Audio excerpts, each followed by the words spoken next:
Office space. Designing the right office for your team can be an incredibly frustrating project. But at some point as a leader, we all have to do it. We all have to figure out who works where, how we're going to work. Let me give you my thoughts today on what I think is working, what's not working, and maybe it'll inspire you to come up with what could be the perfect space for your team.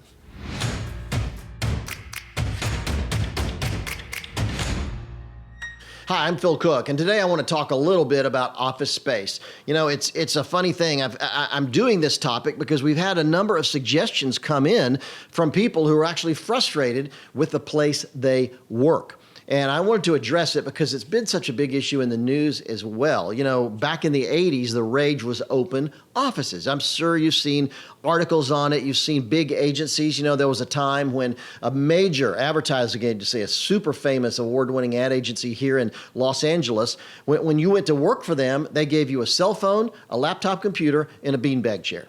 And you just went and found your space. And there were no desks. There were no private offices. It was just multiple floors of open spaces. And you just plopped down in your beanbag chair, and people thought that was so cool.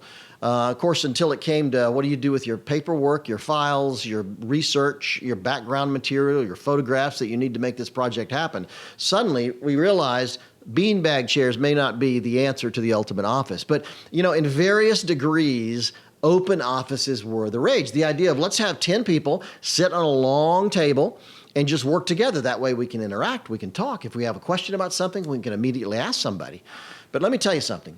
It was a great idea that never really worked out well. And we're seeing it now. In fact, it's really interesting to see how many people are shifting. Why? Because the open office space drove people nuts. I mean, you're sitting there talking on your cell phone next to somebody who's trying to focus on writing a script or design a logo or whatever they're doing, and it drives people crazy. You ultimately have no privacy. You ultimately don't even have a quiet place to work. So half the people are wearing headphones, which means you can't talk to them if you need to because they're trying to focus and actually get something done.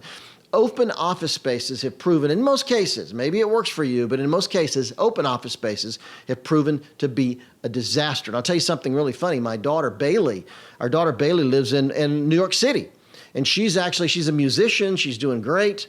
But she has a day job right now working for an acoustical design company. She understands music. She understands acoustics. She gets all that from an artist perspective.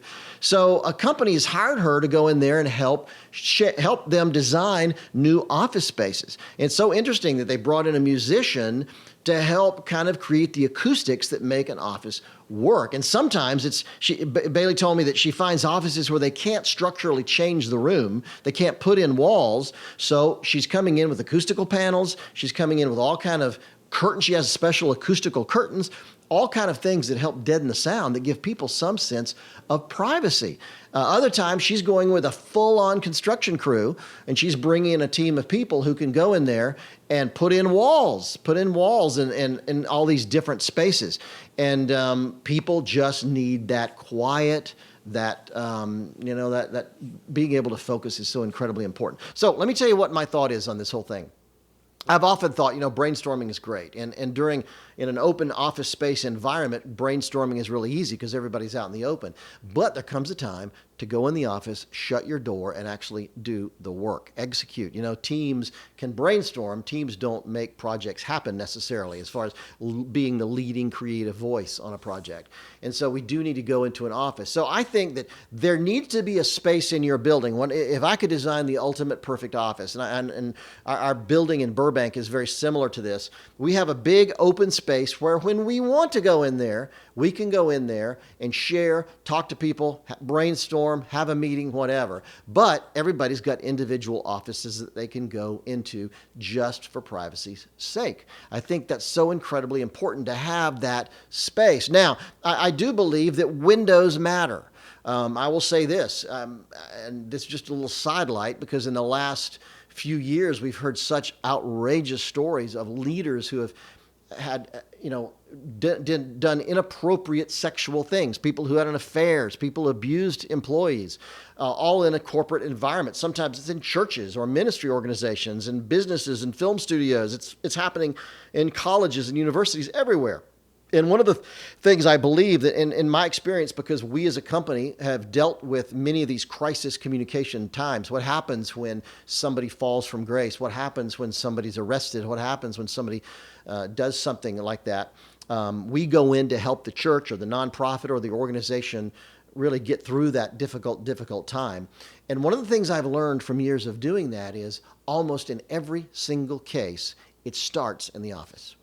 It starts in the office. It may be a casual moment. It may be getting a little too intimate in your conversation. It may be sharing something that you shouldn't share with anyone but your wife or your husband.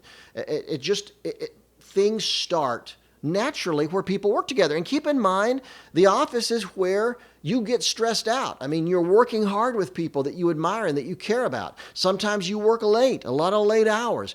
And many times affairs happen or inappropriate sexual things happen in places where you're working. So I think to a great extent, that's one of the big reasons I'm a big believer in windows. I wouldn't build an office today without office doors that are glass. I just think it's incredibly important. If you can't have that, put a window in the office, knock a hole in that wall and put a window in there. I just think it gives people the privacy to have a private phone conversation, but people can see in there. And the chance of something weird going on are really less. And I know people will say, hey, if it was going to happen, it's going to happen somewhere. But I can tell you from experience, the vast majority start in the office. So we need to do everything we can in our workspaces to make sure nobody's taking advantage of employees, nobody's dialing up an affair, nothing like that goes on. And a key to making that happen is windows. Be able to look in people's office. You don't have to hear what's being said necessarily, because people do need privacy for phone conversations, but we need to have windows. So my thing is this: windows also allow you to have that open office feeling. You know, I almost feel like if I had the ultimate office, it would be glass from the floor to the ceiling. I would love to have that open air kind of a feeling, because that still would give me privacy. I can shut the door, but I see what's going on. I have this feeling of being out there. When people go by, I can stop them if I want to. I think it's important. And also, when it comes to this open office argument, remember that statistics indicate that there's a lot of research out there that indicates it takes between 25 and 40 minutes. When you're interrupted, when somebody just walks up to you and sits down at your open office table and you're working on a project, after they walk away at the end of the conversation or the end of the interruption, it takes you 25 to 40 minutes to get back to that same level of focus you were at before the interruption. So with that in mind, how many of those interruptions can you handle in a day before your whole day is blown? So there's a lot of reasons I'm not a fan of open offices. It looks cool. I love the way it looks, actually. And I do like open spaces where people can meet casually, not just in formal conference room kind of settings, but casually meet, discuss ideas. One of the things I think that's cool about Steve Jobs' design of his big circular complex in Cupertino for Apple is that he designed it so people who normally wouldn't rub shoulders together would rub shoulders. He wants people from the financial team to rub shoulders with the creative team, who rub shoulders with the distribution team. And he designed it purposely so people would interact with people they wouldn't normally see. So I'm a big believer in that. I don't like silos. If you're keeping your financial people away from the marketing people or the creative people, I just don't like silos. I know, in fact, I know some places where they spread out the creative team. The creative team is, half the team is way over there at that end of the building, half is at this end of the building. Maybe somebody's way up high on the third floor. You can't spread people out like that. You at least want them together so they can at least have those kind of important times as a unit, as a team. So open offices, whatever you're doing, if you're a leader and you're designing a space for your team, one of the smartest things you can do is blow the open office out the window. Just forget that. But create spaces where people can congregate, where they can meet, because that's important, but give them privacy.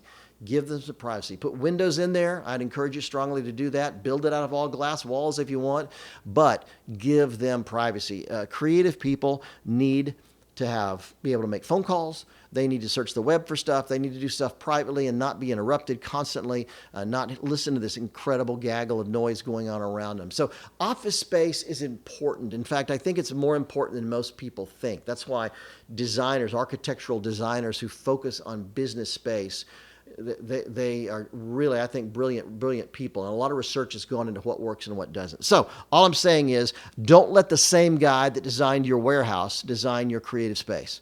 Don't let the same guy that necessarily designed your sanctuary design your office space for your team. You need someone in there with a voice who can really give you coaching and counsel on what space works, how people interact, and how people will be the most productive. All right, and by the way, as you're planning your office space, use my unique planner. I've talked about this on other episodes. I'd encourage you to check it out. The website is uniquecreativeplanner.com. You can see videos there at uniquecreativeplanner.com about why I created it and how to use it most effectively. Great pictures and photos of what the interior looks like. I'd encourage you to check that out. You can get it at Amazon, Barnes & Noble. Any bookstore will order it for you. I'll tell you, when you start focusing your day and putting your time into really getting things down on paper, there's a ton of research that indicates when you physically write something down, you remember it more.